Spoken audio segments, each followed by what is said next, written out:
use it for the betterment of our lives. And it is in Jesus' name we pray, believing and trusting. Amen. Amen. Thank you, Beatrice. I'll begin by introducing KENSWA. I'll do a small introduction of what KENSWA is, because I believe there are some within us who might not know what KENSWA is. Then after that, I'll invite our first speaker. I'm so happy because I can see he's already around. So I don't want to waste much time. So I'll go straight to introduce KENSWA, then I'll introduce our first speaker. And I will say KENSWA is in full, it stands for Kenyan Students in Wuhan Association. It is the main body that unites not only students, but also workers in Wuhan. The association was formed back in 2014 with the aim of strengthening the unity and collaboration of Kenyans in Wuhan. KENSWA, will say, it's one of the main Chinese city-level associations under the umbrella body of KESCA, that is the Kenyan Students in China Association. And together they act as the link for Kenyan students to the Kenyan embassy that is based in Beijing. The association has 4 classes of membership, that is in case you need to join. We have ordinary membership, there's also complementary membership, there's also associate membership, and the affiliate membership. Ordinary is mainly for the full-time students. The complementary membership is for part-time students that are enrolled maybe for 3 months or less than a year. We also have the associate membership is mainly for former students. Then the affiliate membership is for workers in Wuhan. Currently, on matters of membership, we have 45 registered members. That is against approximately 70 Kenyans that are currently in Wuhan. So our current membership is 45 members only.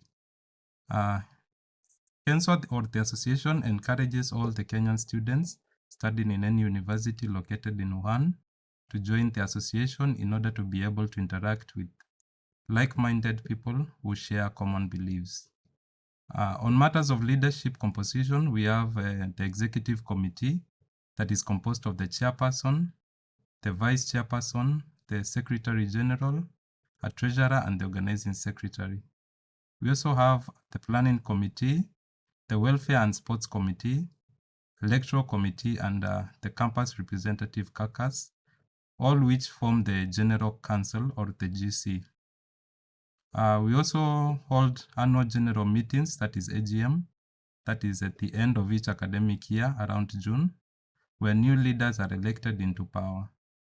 We participate in various curriculum and extracurriculum activities, which are all aimed at instilling a sense of patriotism and national unity, good governance, accountability, diversity, and responsible student leadership. It is in fulfillment of these guiding values and principles that the current leadership, that is the 2023-2024 KENSWA leadership, has seen it important to hold today's academic training activity.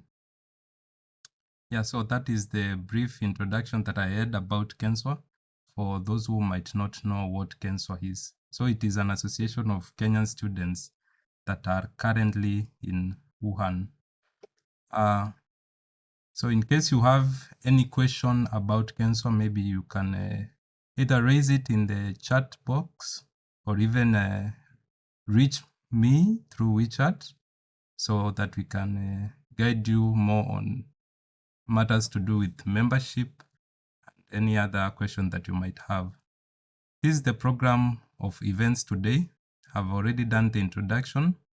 So the next item will be to introduce our first speaker, who is going to talk about academic writing and publishing. That is Dr. Greta Oyejobi. I'll have a small introduction about Dr. Greta Kayode Oyejobi. And Dr. Greta Kayode Oyejobi is a postdoctoral research fellow at Wuhan University, China. He obtained his bachelor's and master's degree in microbiology from Osun State University in Nigeria, with first-class honors and distinction respectively.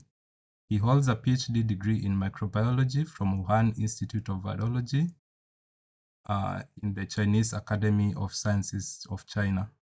Until 2022, he was a lecturer at Osun State University, Nigeria. He has a number of peer-reviewed articles in reputable journals. He also serves as a reviewer for scientific journals.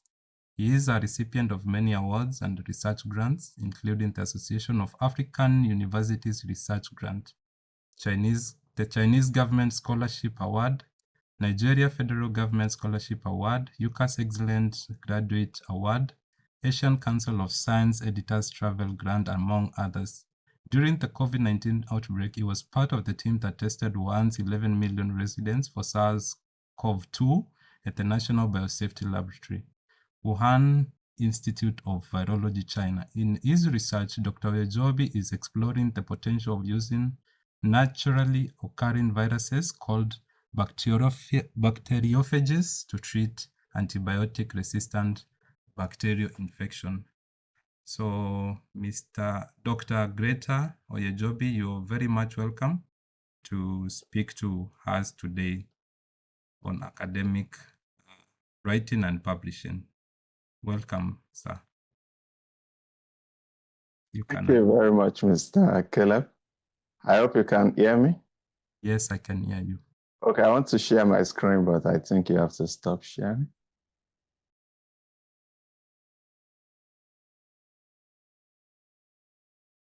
Okay.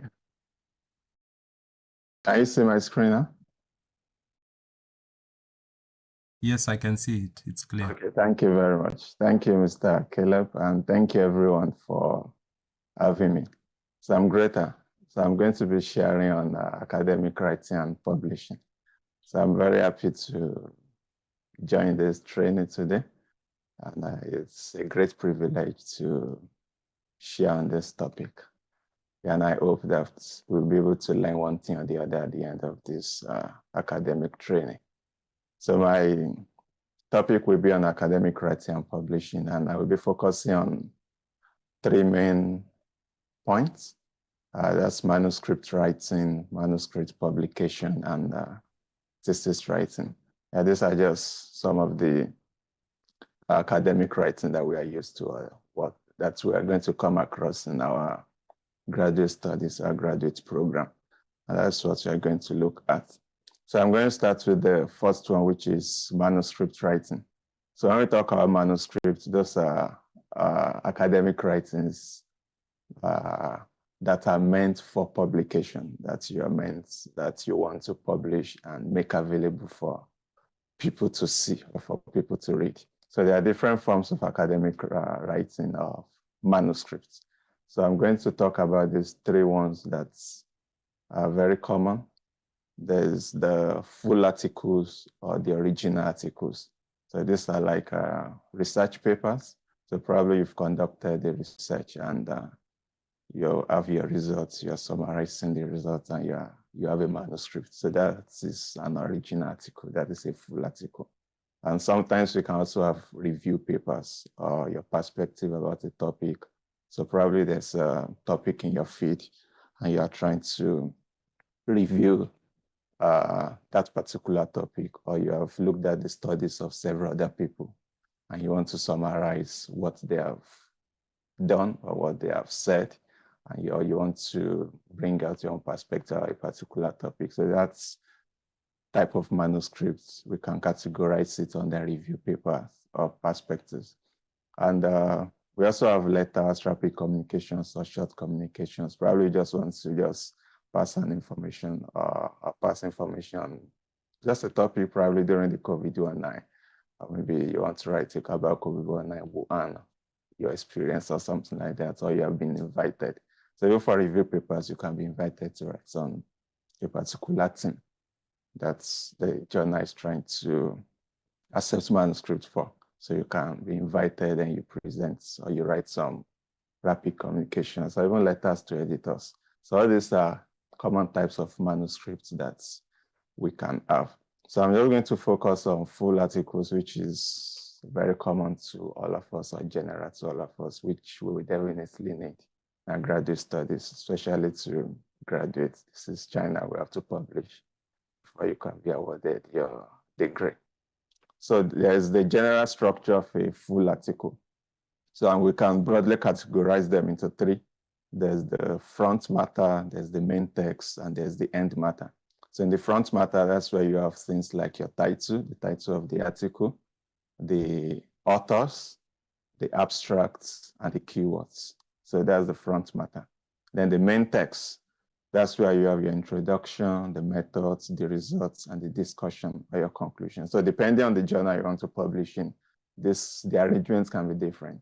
So yeah, I've put introduction, methods, results. Some can tell you write introduction, then you move straight to your results, then before methods, then discussion, depending on the style of the journal.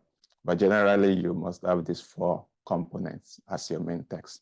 Then the end matter, that's where you want to talk about the acknowledgements, the funding details, the declaration of conflicting interests, references, supplementary material if you have. So that is the end matter. So this is general structure of a full article. So now let's look at writing your paper. Of course, we have to start with the title and the abstract. And usually, from my own experience, what I advise is, since it is a research paper, you can start with your figures and your tables. Because even if you are, probably by the time you are starting out on the research in the lab, or you may not be a research or a laboratory student, probably you are collecting questionnaire. You have said, okay, this is going to be my topic. By the time you gather your results, you have your data, and you begin to analyze, you can discover that, so probably this title may not fit into what I have found out or what the result is trying to show. So probably your result, you propose that results will go this way, and at the end of your analysis, the result is going another way. So that would definitely affect your title and your abstract and some other things that you would have written before. So that's why I always advise that you have your figures, your tables, analyze your results, have everything. So when you have that, then you can now move to your methods, which is usually very simple because except you are developing a novel method, which is always rare in most cases, you are just using methods that have previously been reported or you are modifying, improving upon a method, that's always very easy to write. Then you write your results, your discussion, then you can now conclude and probably your introduction because that would have given you a direction of how the work is going to flow. Then you can have your abstract and your title. Usually this is what I advise, but it's from writing, by the time you start writing, you can decide on which is best for you to follow when you are trying to write your research paper. Then for your title, the title must be informative and concise. So it shouldn't be too long. And once we look at the topic, we must be able to get as much information as possible. So though it must be short or it must be straight to the point, but it must be informative. It must summarize whatever it is that you have discussed in your paper. And the abstract should tell the readers what you did and highlight the key findings. So this is very important because apart from the title, the abstract is what everybody will generally see first. That's the first thing we're going to see. The editor of the journal you're submitting to, you're going to first read the abstract.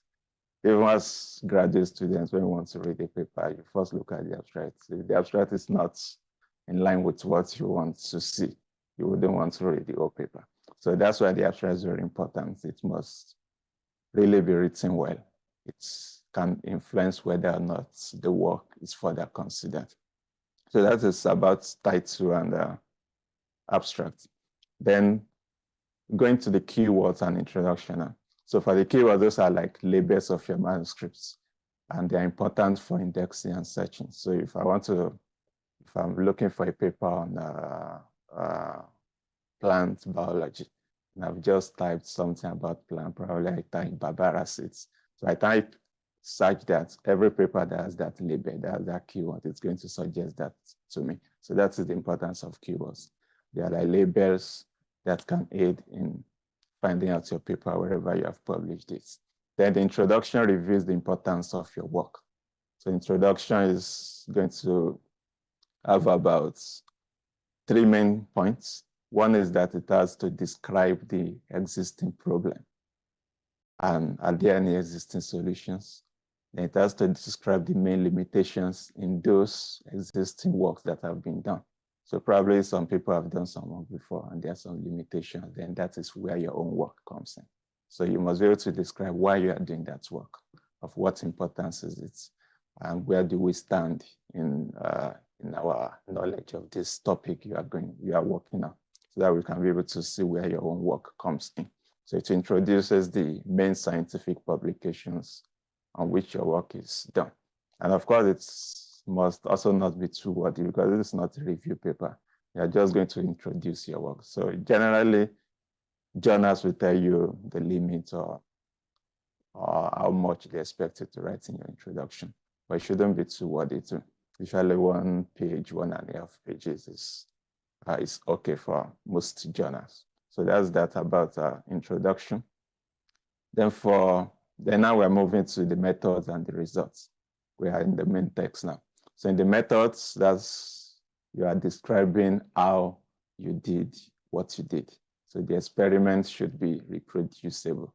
So when you conduct your experiment, either in the laboratory, you collected some data through questionnaires or whatever means you have used. If anybody sees that paper and intends to repeat the same thing, they must be able to get about the same result that you got. So it should be reproducible. Then you don't have to repeat the details of established methods. If you have used the method I've reported before, you can simply say that this work was done or this experiment was conducted in line with the method described previously by Oyejobi et al. So if anybody wants details, they can simply go to that work to see the method. And if you have improved on that method, you can describe whatever modification you have done so that we can understand, oh, this is the existing method. This is what you have improved on. And you also have to provide reasons for each experiment. You cannot just say, okay, I did this experiment, I did this experiment. Okay, why did I do this experiment?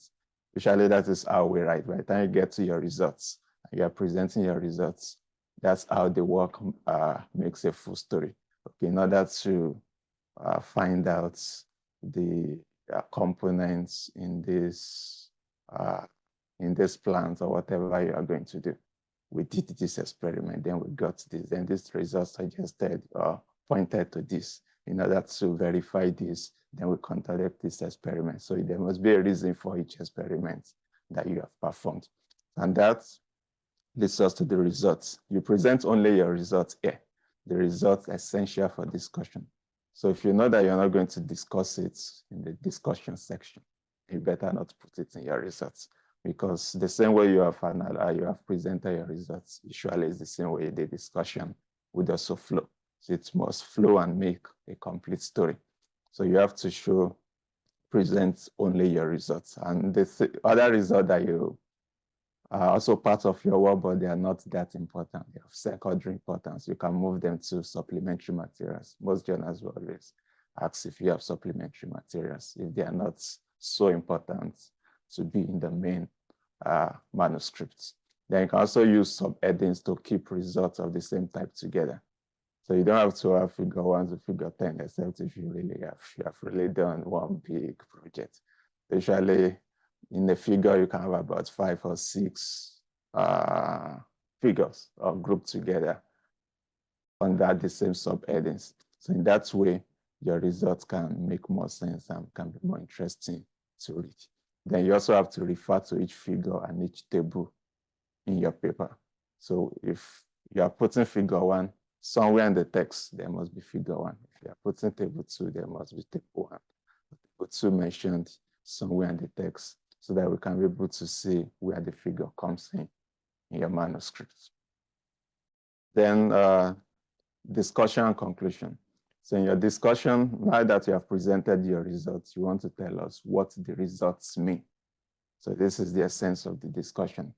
So it's also very important. It's an important section of your manuscript, the most important section of your article, because you want to tell us what your results mean. Okay, I performed this experiment, I got this. Okay, and so what does that mean? What is the implication of that? So that is why you want to sell your data, you want to sell your results. And it should compare with published results. So usually when you write, you say that, okay, we performed this, and the result we got is this, which is in line with this other study, or it's in contrary to this other study, or it's based on this other study. You want to compare it with other published studies, so that you want to prove that your work is not just standing in isolation. It's related with other works in your field or in the team you have chosen to work on. Then you also avoid speculations or statements that go beyond what your results can. So I mentioned that if you have results that you cannot discuss, you better not put it. So put results that you can really discuss and speak to, so that you'll be able to sell your article better.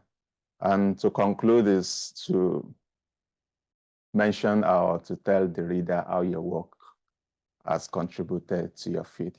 So you have to provide a clear scientific justification for your work. Indicate possible applications or extensions. So you are concluding on the results you did, why you did it, or what the results mean. Then you are concluding on why this study is important, this article is important. So that is that about the main text. Then in the references, so references are very important because we want to try to avoid plagiarism.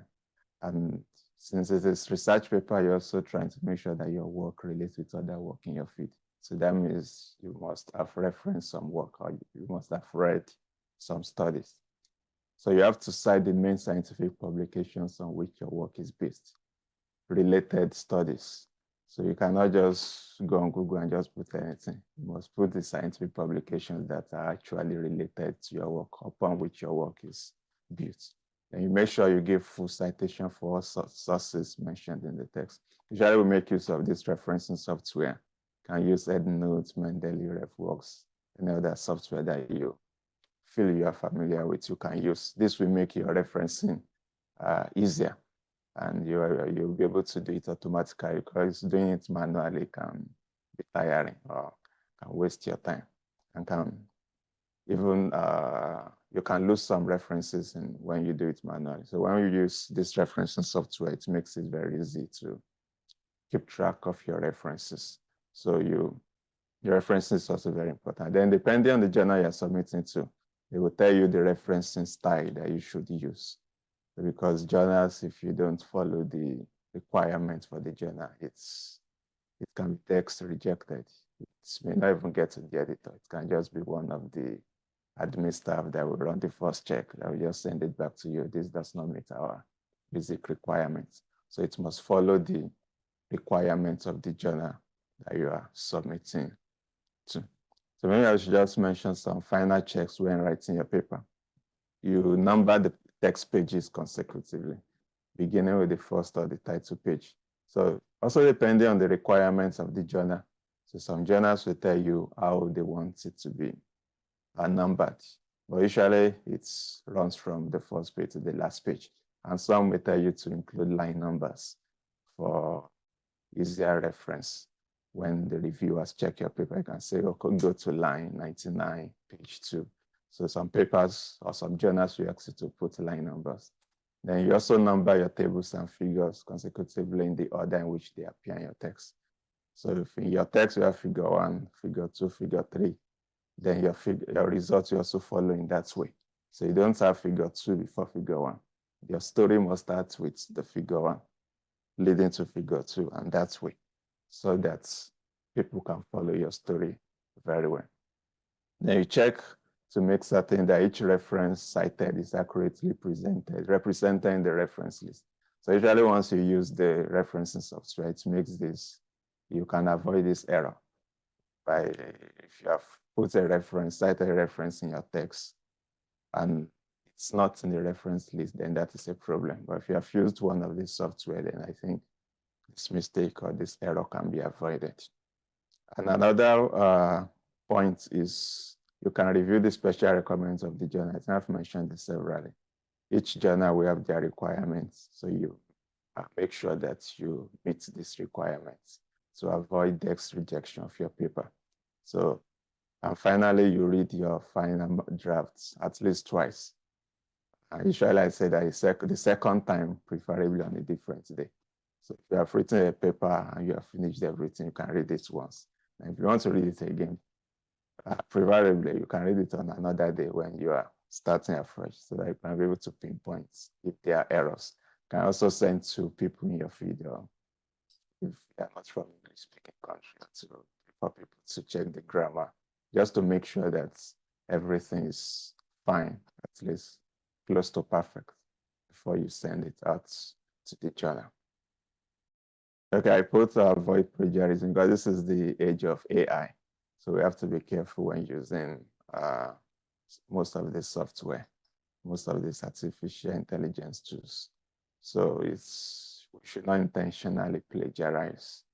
And at the end of each, reference immediately after mentioning, not end of paragraph. So sometimes you, especially if you are doing, if your referencing style is this numbering style, you have the opportunity of referencing immediately after you have made a statement.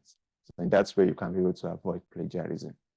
So you can also paraphrase only when necessary and include references, just to make sure that you avoid plagiarism, because it's a serious problem. If your work is published and later on 5 years, 3 years, 10 years, discover that you have plagiarized, then it's going to affect your career. Okay. Let me move to manuscript publication because I have a short time. So for when your manuscript is ready, definitely you have to publish it. That is it, if manuscripts are meant for publication. So in deciding which journal to submit the manuscripts to, there are some things to consider. One is that you can look at your references, because sometimes we have the problem of which journal should I submit to, which journal fits best for my manuscripts. You can go through your references. Those papers that you cited, they are related to your work. So you can look at where those papers were published. So in that way, you can have an idea of, oh, this paper was published there, so these are candidate journals for my own manuscript. So when you look at your references, it can help you to narrow down your choices to be able to know those candidate journals that you can consider. And there are different publishers. Usually they have grouped them into two. You can have professional societies and professional publishers. So most fields have societies. There's American Society for Microbiology, there's Botanical Society of America, IEEE. So these are professional societies, and they have their own journals, like ASM has several journals. So the publisher is ASM, then they have their journals. So this can help you to decide where you want to publish your work, the publisher you want to use. Then there are also professional publishers like Elsevier, Springer, Taylor & Francis, Academic Press. So there are a lot of them. These are also publishers, and they have journals that they publish. So going with these publishers are very important to avoid predatory journals. So if you're able to pinpoint the publisher, and you are sure that the publisher is either a professional society or professional publisher, then you can be sure that the journal you're choosing, the candidate journal, is not a predatory journal. Because if you have written your paper and you're submitting to a predatory journal, it's not indexed anywhere. I can just sit in my room and just create a website and ask people to submit and just put it online. That is not indexed anywhere. That's just someone making money. So you have to be sure that you are using the right publisher, not a predatory journal. And I put some links here to find the right journal for your paper. Most of these journals, they have made it so simple that most of them, you just have to put your abstracts. Maybe you put your abstracts or you put some keywords, and they can suggest possible journals for you. Like Elsevier, there's the journal finder for Elsevier, for Wiley, for Springer, and there's this article by Taylor & Francis. So when we check these links, I'm going to make the PPT available to Mr. Caleb, so we can be able to, can help us in finding the right journal for our paper while deciding which journal to publish in. Okay, there are another journal, okay, other journal considerations. So now that you have gone through looking at your references or whatever, you have your candidate journals. The first thing to do is to check the scope of each journal. So checking the scope is to make sure that the work you have done is what the journal wants to publish. So if the journal can be journal of microbiology, and probably I'm working on bacteriophages. Probably that journal is not interested in anything in bacteriophages. Or even bacteriophages, maybe I'm working on bacterial defense systems. That journal may not be interested in bacterial defense systems under bacteriophages. So you have to be sure that your work meets the scope of the candidate journal. These are very important so that you don't just have text rejection. If it doesn't meet the scope, it doesn't meet the basic requirements. Once you submit, they just send it back to you. Even the editor doesn't have to see it. Just one admin staff is enough to send it back to you. Then you can also check recent publications in your candidate journal. So you can look at the journal, the paper, the publications, the recent ones they have to see how it is written. That can give you an idea on how to fine-tune your own manuscript, how to make it more acceptable. Can give you an idea of how to go about your own manuscripts, the recent publications.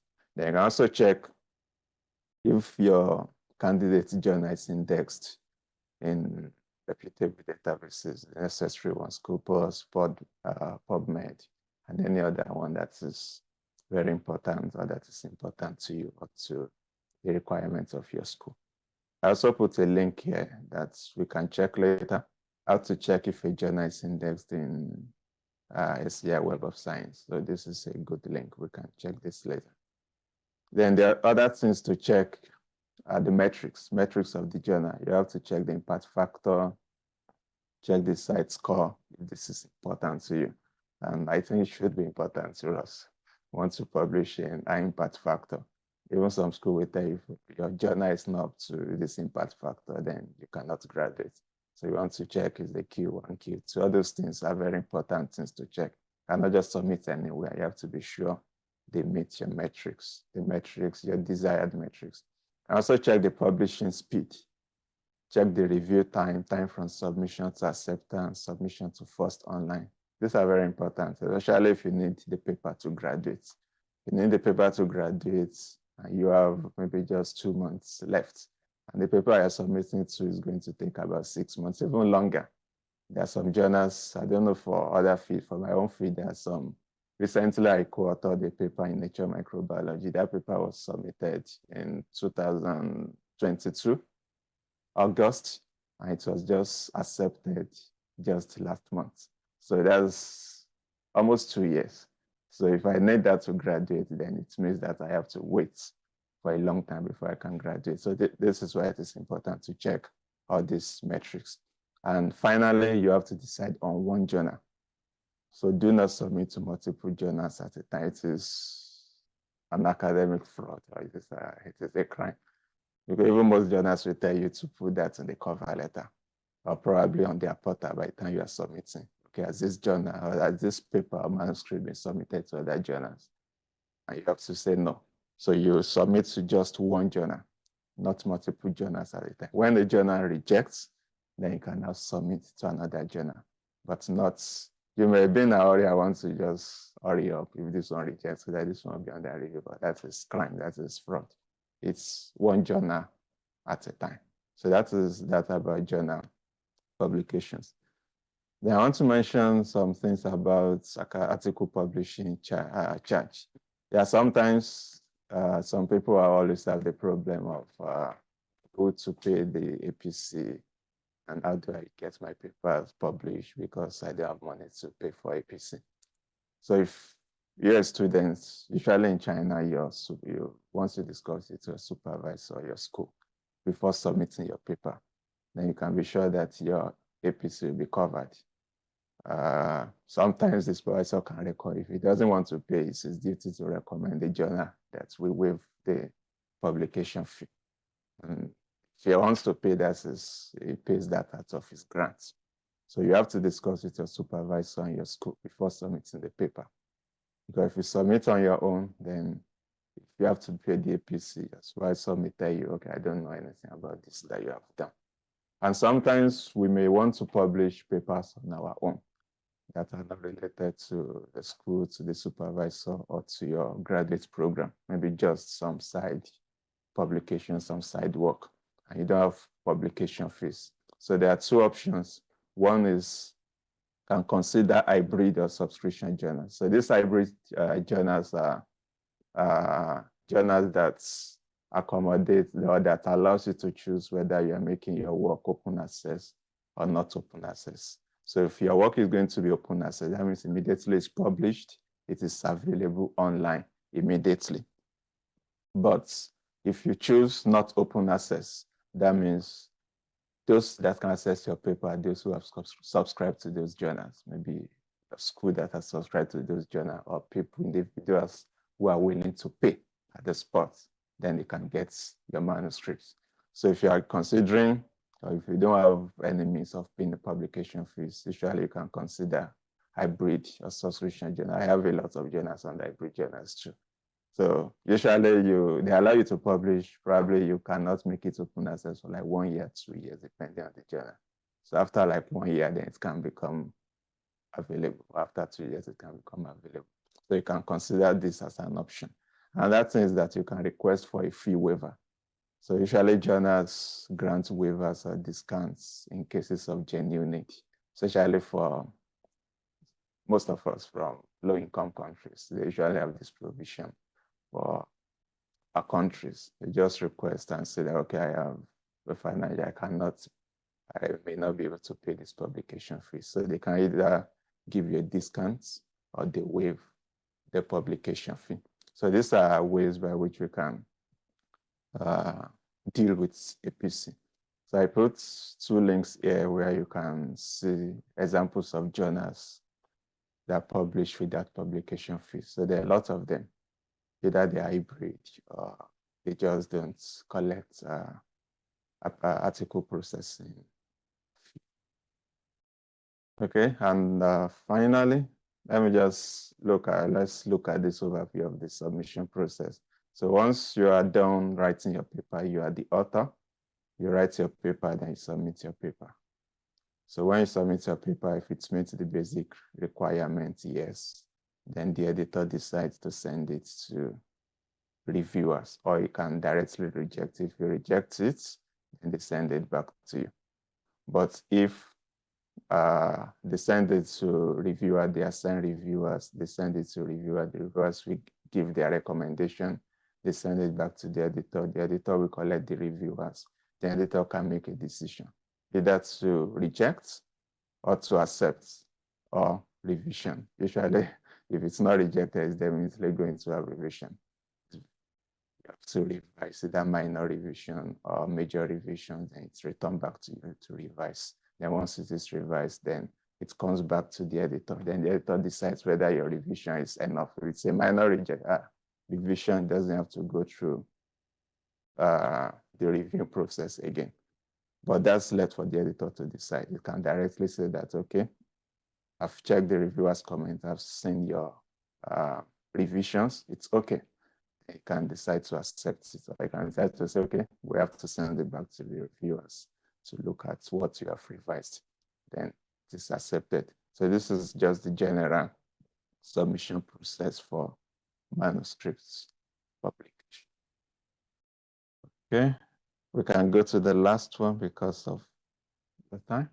So thesis writing, this is another form of academic writing that is very important, that is very necessary for graduation. So I'm going to give some useful tips for writing your thesis. And number 1 is begin earlier rather than later. Yeah, sometimes we procrastinate. We say, okay, I still have a long time. I still have 1 year. I still next semester. But thesis usually is not always like that, because you cannot just say that I just need 1 week now. You have to start very early. Even as soon as you start your work, you can start, right? As soon as you conclude on the work you want to do. So once you conclude, while you are doing the research, while you're in the laboratory, you can begin with your introduction, your literature review. Even if you have not started writing, you can begin to summarize the literature you are going to need for the thesis. Probably you are summarizing PPT or some other software to say that, okay, this paper talks about this. This is their conclusion. You have all those papers. So by the time you are starting to write your thesis, you don't have to start looking for literature again. Just open where you have all your summary. You start writing. Then it makes it very easier for you when you actually need to start writing your thesis. Then another tip is to read some sample thesis in your field. Yeah, before you start writing yours, it's very important and necessary to look at previous examples, people in your departments, in your school, or even your field generally. It may not be in your school, to see how the thesis is written in relation to your topic. So read sample thesis in your field. They also know the requirements for your school. So each school has their requirements. I think the next slide we're going to see that. So depending on the school, there's a requirement to follow, and you must follow the requirements if your thesis will be acceptable. Okay, I mentioned this in number 1, that you can do initial literature review while gearing up for doing your research. So you don't have to wait until everything is perfect before you start writing your thesis. You can start writing as you go. And if your work falls into project parts, you can start writing each part as they are completed. For some schools, they can say that, okay, a student must do 3 projects before they can graduate. So once you finish one project, you can write that chapter. When you finish the other project, you can write that chapter. You don't have to wait until the end of all the projects. And if it is just a single project, as you are doing it and as you are, at least you are sure that the story is making sense, then you can start to write as you continue, so that you don't have to wait until the end to start writing. At that time, the time may be short and you may have some other things to deal with, publishing your article, some documentation. So it's very important that we start very early. Another tip is that the content of your thesis is being continuously gathered throughout the period of your project or research. So it's necessary to keep records. So you don't want to have worked 3 years, 4 years in the laboratory, collected your questionnaire, and everything is gone. So if you have a laptop where you keep your results, you have to back it up every time. You have to keep your records, because if you lose it, then it has there's no evidence that you have done that. There's no evidence that you have done the work. If the laptop crashes or you lose your laboratory notes, anything, even if your laboratory gets burnt or your school gets burnt, they will just tell you, sorry, you have to start all over again. But if you have your records somewhere, kept safely somewhere, then you can be sure that you can have access to it. Then you read the old thesis to pick up repetitions, because it's like you are writing a book. So repetitions are very common in thesis. What we have mentioned in chapter 1, because it's the same thing you're writing. You have to make sure that you're not repeating the same thing, the same thing, the same thing. So, and that comes when you read and read again to make sure that every repetition is picked. And you write with the reader in mind. Yeah, you write with the reader in mind. You write a story clearly. The story must be clear and convincing. So the supervisor will read it, your department will read it, write with the reader in mind. So I mentioned that there are different structures. This was my own institute. So depending on the structure of your school, the requirements of your school, there's the title page, the summary, table of contents, acknowledgement, references. So this is a thesis structure. So depending on your school or the requirements of your school, you have to decide on which one to use. So some school will tell you have introduction as chapter 1, literature review as chapter 2, material method. Some will be like that. Then chapter 4, you have experimental chapters. Or some will just say introduction, literature review, materials and method results. So others will tell you you have your experimental chapters, and each one we have introduction, materials and methods, discussion, and some will just go straight introduction, literature review, materials and method, results, discussion, and conclusion. So you have to make sure you know the requirements for your school and you know which format you have to follow. So let's look at, briefly because our time is up, let's look at what happens in each experimental chapter. So introduction is, you want to tell us, I'm not going to spend much time because this is related to what you have in your manuscript writing. This is just an advanced manuscript writing. This is a bigger book we are writing a thesis. So introduction is, what did you do and why did you do it? That is what you are going to put in the introduction. For the materials and methods, how did you do it? That is what happens in the materials and method. Then the result is, what did you find? Then this discussion is, what do your results mean to you and why? Then conclusion, what new knowledge is from your experiment? So what did you do and why did you do it? How did you do it? What did you find it? What is the implication of what you found? And of what importance is your result or your findings to the general body of knowledge. Okay, so that is what I have explained further here, the introduction, the literature review, methodology. So yeah, I think I've mentioned this in the manuscript writing.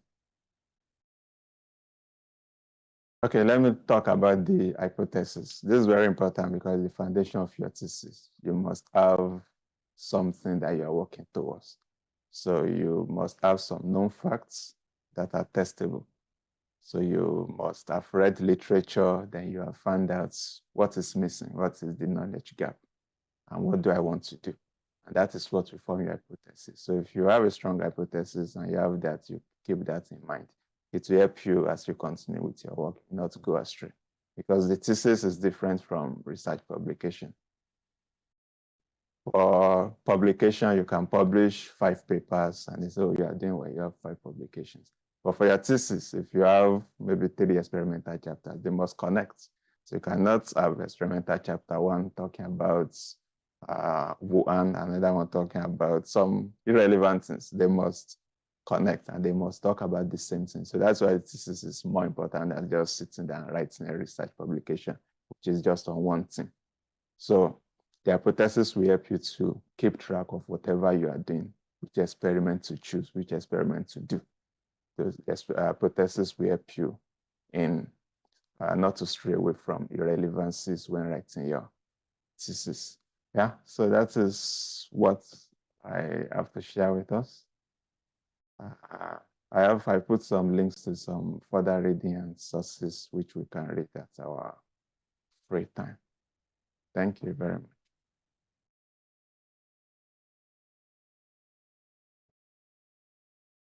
Okay, thank you so much, Dr. Greta, for sharing such insightful knowledge to us. Now, to the members, it's time for questions or any comments that you might have. We have until 8, so 7 more minutes for questions and answer.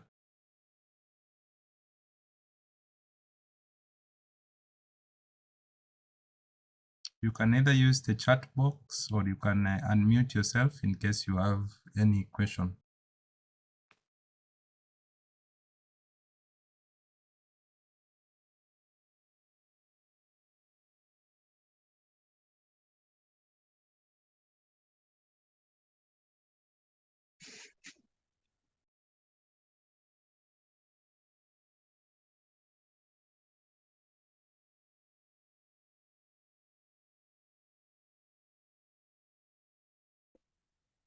Good evening, everyone. Yes, Bonnie. Thank you, Dr. Greta, for the well thought of presentation.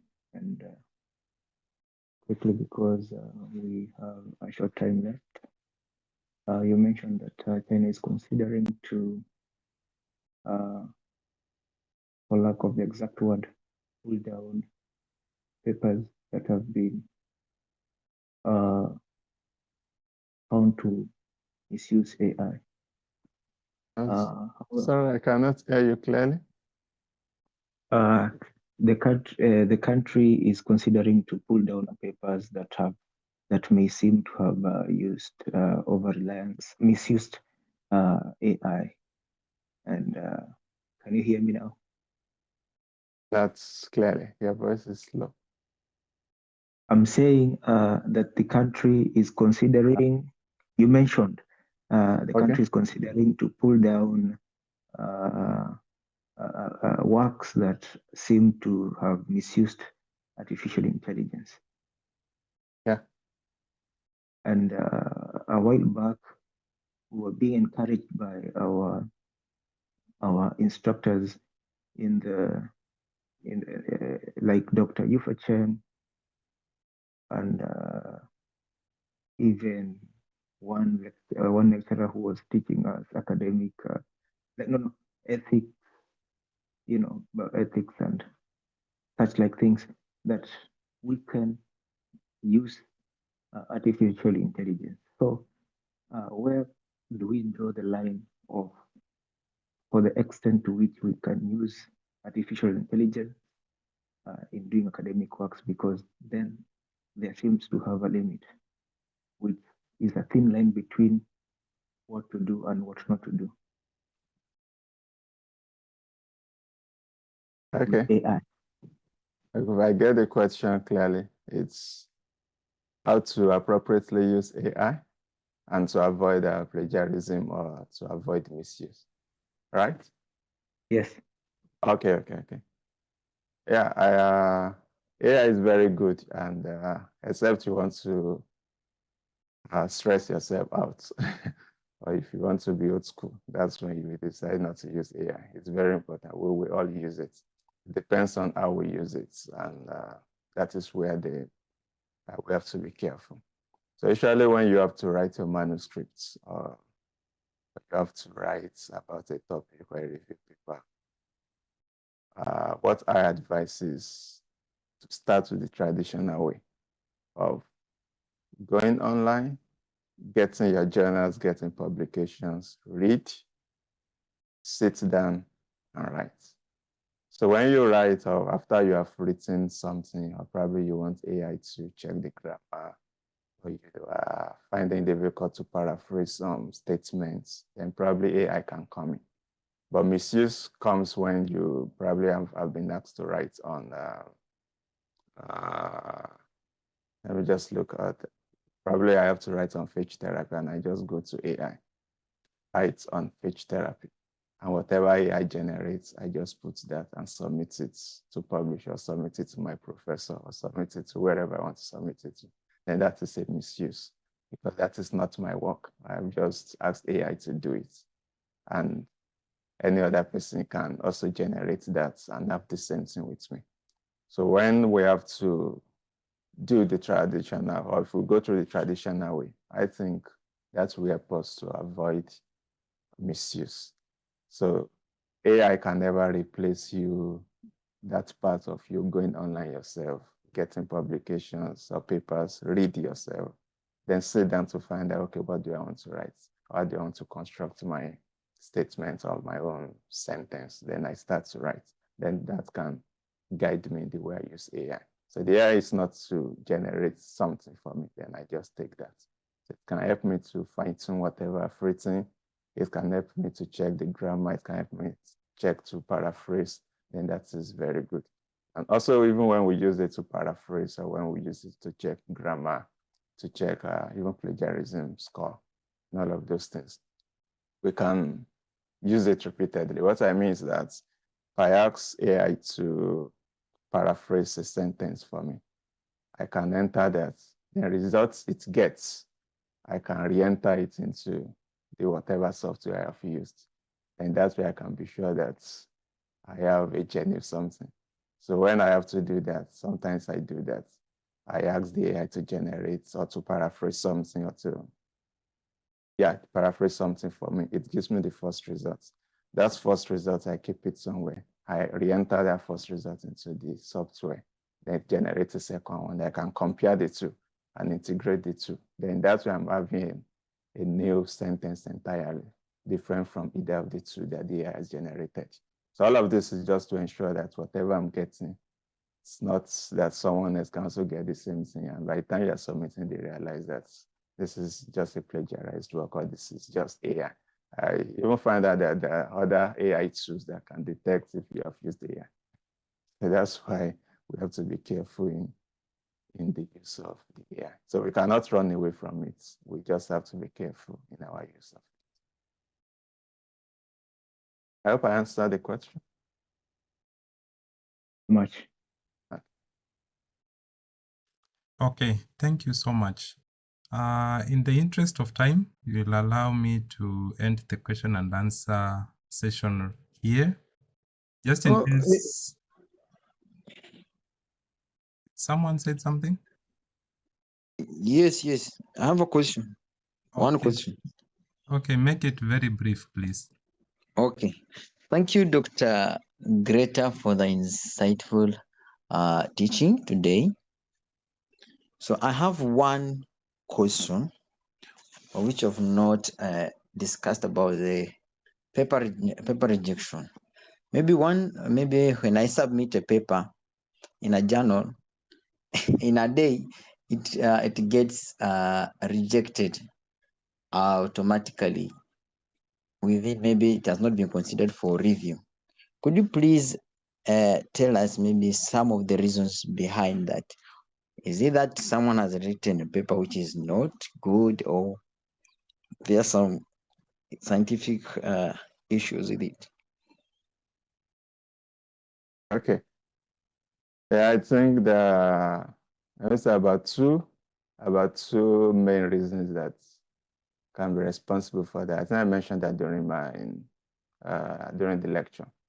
One is if your manuscript does not meet number one, the scope. If it doesn't meet the scope of the journal, there's every possibility that if you submit it today and there's someone available on the journal to receive your manuscript that same day, person can reject it immediately because it does not meet the scope. So the journal can have maybe journal of microbiology, or that does not mean that it can accept everything microbiology. So each journal we write, so this journal accepts research papers or review articles in this field or in this area of this field. Then you have to check your manuscript if it meets that. If it doesn't meet that scope of the journal, then there's every possibility that it will be DEX rejected. That's one. And two is, apart from the scope, two is the basic requirements. So probably they have told you to use this line spacing, use these fonts, put line numbers here, use this referencing style. You just wrote your paper and just threw it at them. Then the same way you have thrown it at them, the same way they will throw it back to you because you have not followed their basic requirements. That's two. And three is the editor also has the right to decide whether a journal is sent out for review or not. Even if your journal meets the scope, it meets the basic requirements as the editor. If I'm the editor of the journal, I have the right to send it back to you, even if it meets that. Probably I feel it's not so important to our journal, or probably someone has published something very close to that, and we don't want to have a lot of journals in that particular area. Probably several people have published about this topic in our journal, and we don't just want to keep having the same topic. The editor can reject based on that. The editor can reject if the novelty in your work is not so strong, if the significance of the study is not so strong. So there are several reasons, but those two reasons are the ones you have control over, and they are the ones you have to make sure that you fulfill. You have to make sure that your manuscript meets the scope of the journal, and your manuscript is written according to the requirements of the journal. So if you have done this, then you can leave the rest to the editor to use his or her discretion to decide whether the journal is sent for review or not. Yeah.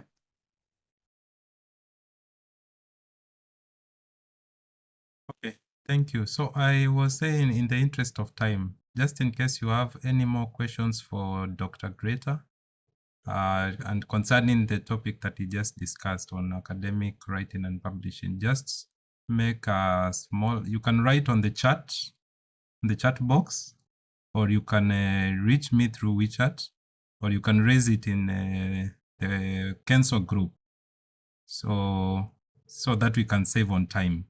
But meanwhile, thank you so much, Dr. Greta, for sharing with us tonight. Yeah, so thank you so much. May Thank you God very much. bless you, so that you may be Yeah. able to share with more people this knowledge. Thank you, man. Yeah.